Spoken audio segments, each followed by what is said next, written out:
Okay, guys, now that we know how to identify a relation as a function and also the domain and range, let's talk about function notation. So function notation just allows us to name a function when we're given several functions at once, and also gives some information about the input values. So here we have f of x equals 3x plus 1. So this x is going to tell us our input value, and then we'll be able to plug it in to the expression to get an output so that we can make a list of ordered pairs. So this is what we're used to. Instead of y, we're going to be using f of x.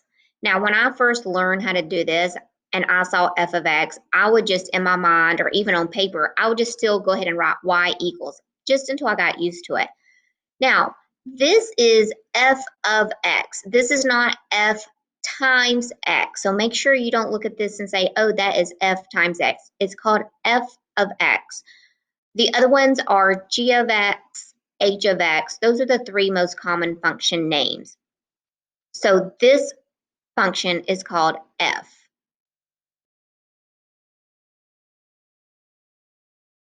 So like I was saying, when you see f of x, just associate that that's the same as your y, your output. So instead of x comma y, we're going to have x comma f of x. So again, when you see this f of x, this means your output.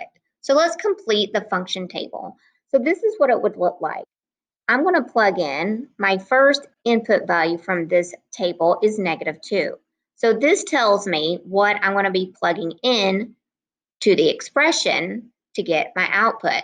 So see, here I know the name of this function is f, and I know the input I'm considering is -2. And now we just use our order of operations to get the output. And we get -5. Then function f, we're going to use the input -1. We get -3 plus 1, and that gives us an output of -2. Then we're going to plug in 0 into my function f.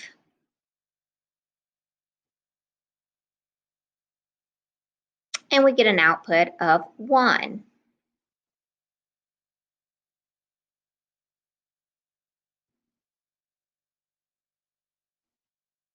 And then when I plug in 1, I get out 4. And the last one is we're going to plug in 2.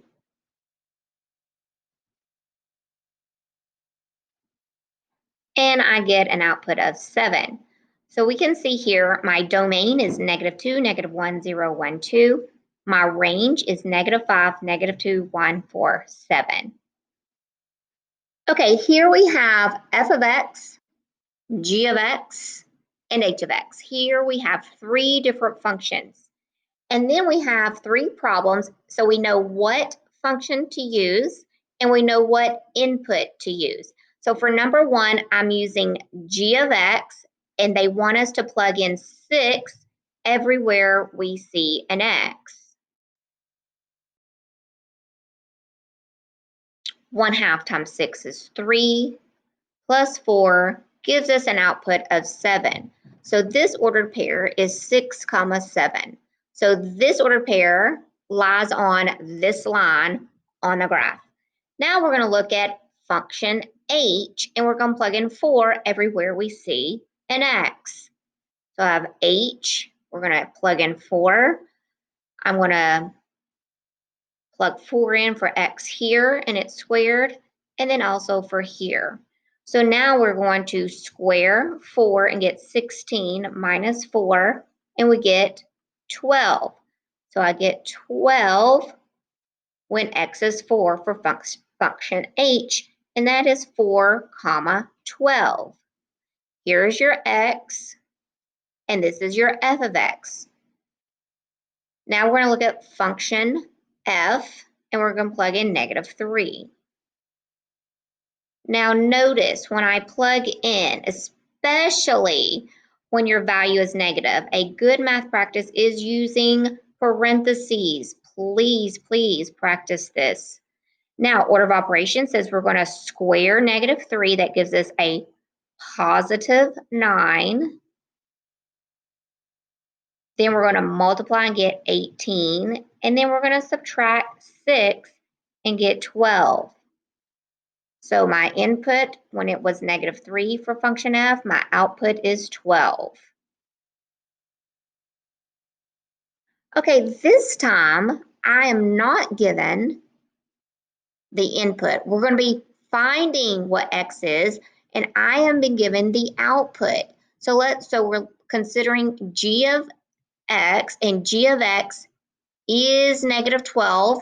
So I'm going to replace g of x with negative 12, and we're going to solve. We're going to subtract 4 from both sides.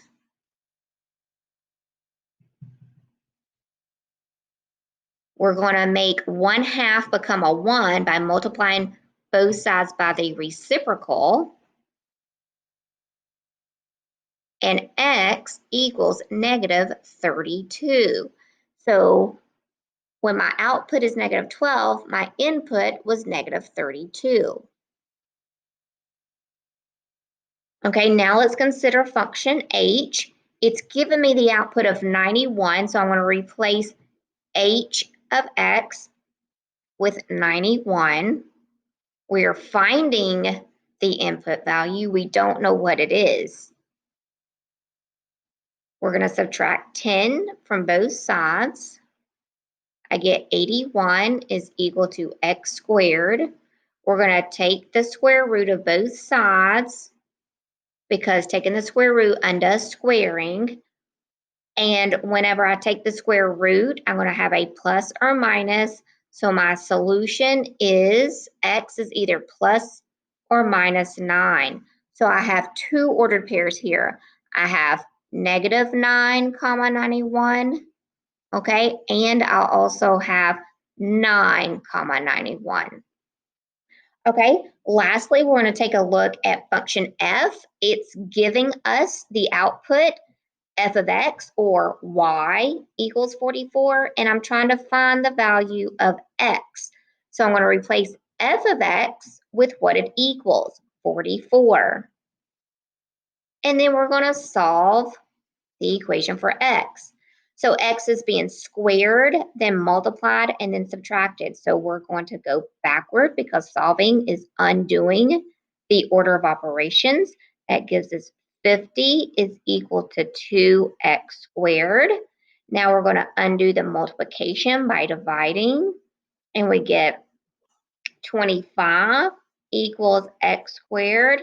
And then we're going to undo the squaring by taking the square root of both sides. We're going to remember it has a positive and a negative root.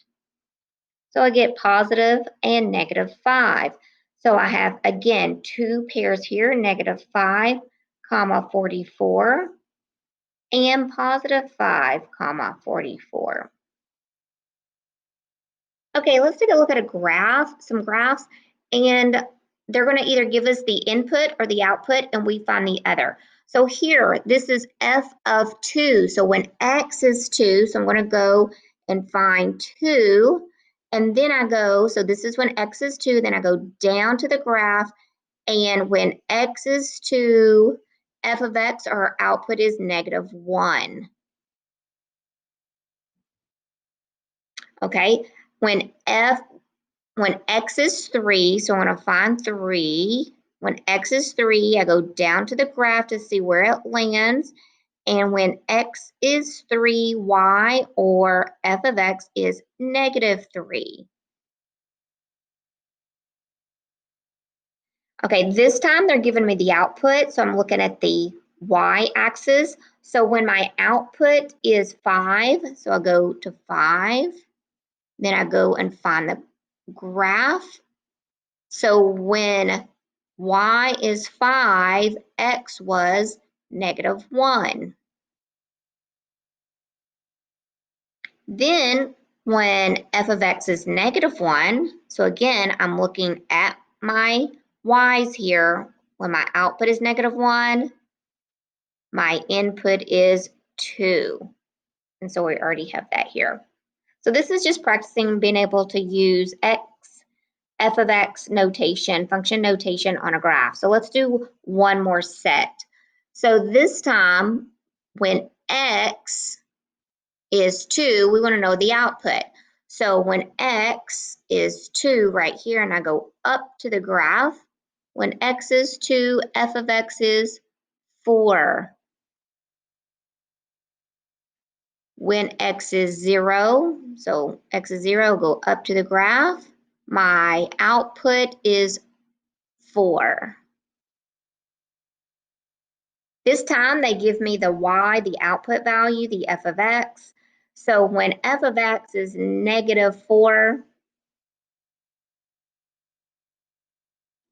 when f of x is -4, 1, 2, 3, 4, I can go here, but I can also go here.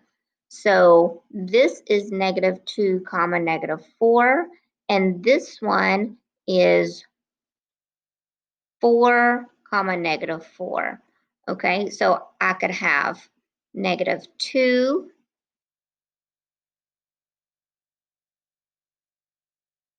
and I can also have 4.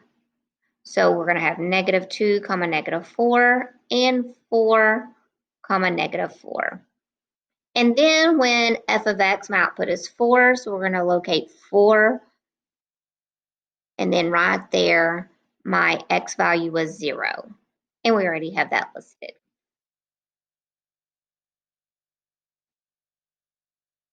When x is 0, my output is 1.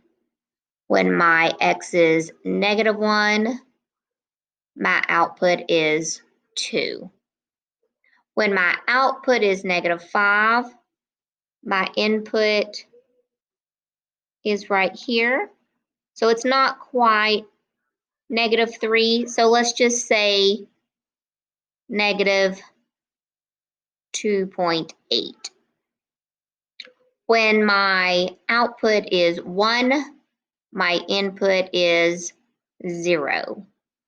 So we have 0, 1, -1, 2, about -2.8, -5, and 0, 1, which we already have listed. We won't list it twice. And I hope this helps.